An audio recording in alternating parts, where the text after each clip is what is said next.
and gentlemen, what happened so far from opening government is that they tried to defend not having AI art at all, but this debate is actually about whether or not we should pay people in order to use their art in order to improve AI art.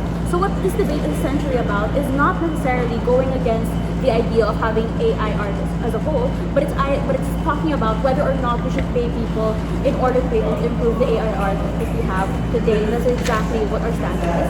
We think that regardless of the amount of AI or how bad it may seem, we think that we should still pay the artists who essentially deserve to be paid in order for their art to be used to improve AI. And with that, my extension for you is clear. My argument for you is clear, how it improves the landscape of art as a whole. But before I move on to that, a few rebuttals to the previous speaker.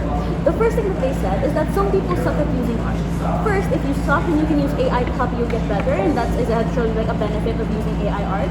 And we think that in instances you get so good at prompting, then someone rips you off, then you get essentially paid for the art that you do. On government side, if you are skeptical that there is no incentive to push for reform or regulation, and as a consequence, there is no compensation for artists who have their art get used against their consent. We think that regardless of which side of the house you're on, these companies will still use the art they want to use in order to improve AI, and that's why we think that it's better to just pay them as opposed to allowing these companies to steal that art.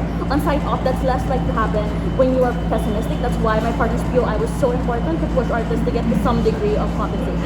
Second thing we want to respond to, side government ultimately makes the world of art much smaller to the point that people like MJ and Joseph were essentially not good in terms of their handwriting, right?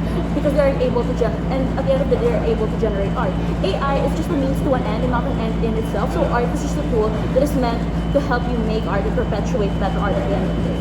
Third response, we think that removing a lot of the horrible or difficult processes in art is exactly what you need to be able to have more art in this economy. Imagine you can suck at art and now you don't have any experience in being able to create art, and we think that is very limiting. You have less creative and artistic expression on government side because it's existing and regulation are exactly what we need in order to be able to redress and compensate people when their art essentially is stolen. And my final rebuttal to you is regarding the presence of all art being monotonous and the oversimplification of art in general. We think that the previous speaker's argument is essentially one thing, and we have one clear response to that. We think that regardless of whether or not there's AI, people will still make art. Like what he said, art is an expression, art is a passion, and people spend years and years doing art. We think that if you're that committed to art, then at the end of the day, no one will stop committing, not a lot of people will stop doing art just because there's AI to compete with. We think a lot of people are still writing novels, even if AI can write novels. A lot of students are still writing their essays, and there's ChatGPT can do it for them. We think it's because it's a natural human tendency to want to create. We don't think that we're going to lessen the amount of art that exists within this space.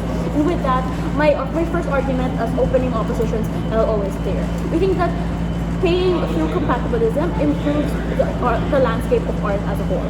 What do we mean by this? We think that the previous speaker didn't completely characterize what art essentially means. We think that art can be classified as three things. Number one, expression. Expression is a reason for doing art. Like you just want to have your skill, hone your skill, and express yourself and your emotions through an art form. We think that is valid. The second thing that art can be is a commodity. You do art for a purpose. You want to be able to sell it, and you want to be able to have supply for a certain type of demand. Like for instance, art can be a commodity in the sense that you make animations for the sake of fulfilling a demand that exists within the sphere of having movies. And the third type of thing is expression and commodity in one. We think that both in itself, you can express yourself and at the same time earn money, and we think that that's completely valid. If this is the landscape of art, then how does skepticism essentially come in? We think that skepticism comes in because it limits expression and commodity to man-made art and not including AI art. So what's our problem with this? Our problem is simple.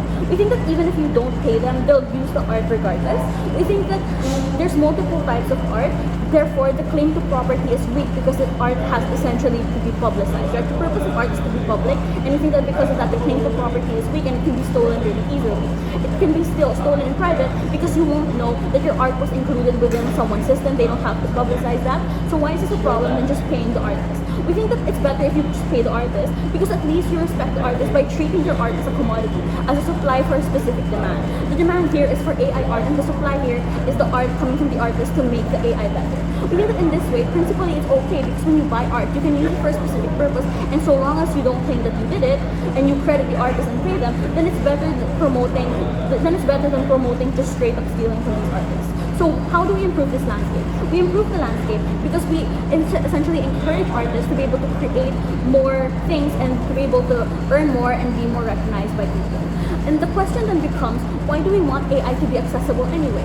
This is because in this debate, for our argument that contributes to AI to stand, we need to be able to prove why this is a good thing for art as a whole. So how does this happen? We think that we have to go back to the landscape of art. It's three things. But what happens as our model in comparison to opening government? It's two things, right? Number one, it widens what art means as a form of expression, and number two, it increases the value of man-made art as a commodity.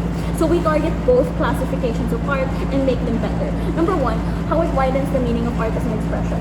What is meaning to begin with? Meaning is what something is defined as, what something is characterized as. So how do we widen this through AI? We think that art is a means to an end. We think that the end is what we want, right? It's to be able to make art. And we think that AI is just a process to be able to do it, be it less tedious, be it less skill-based, it's still a process. Why is this valid? You have to prompt the AI to do something. There's still a lot of thought, and there's still a lot of conceptualization, a lot of clicking, and a lot of manipulation for this art to be able to exist. So at the end of the day, we are able to widen art because it becomes a medium. We think that people have more ways to be able to express themselves, and we think that we can't take away the meaning and the value that they are able to take away from art. For instance, if someone wants an AI art of their dead grandpa and they can't pay a traditional artist to do it, it still brings value to them because they can do it through AI, and that's something that you can't take away from somebody. And that's true meaning and value there that art can bring, that AI art can bring to somebody. And the second thing, how it increases the value of man-made art. We think that no one recognizes AI art as completely a good thing. Obviously, we think that the Sistine Chapel is better than a phoenix, an AI-generated phoenix, right? We think that people can tell when something is AI, and at the end of the day, that way of being able to tell the difference, it means that classical art or like art that is traditional will be held at a higher standard because the economy will be saturated by AI art. The more AI art exists, the more value traditional art essentially has, because traditional art now has to compete with AI art, which means that the value of better art is essentially going to increase. Never been prouder to oppose. Thank you.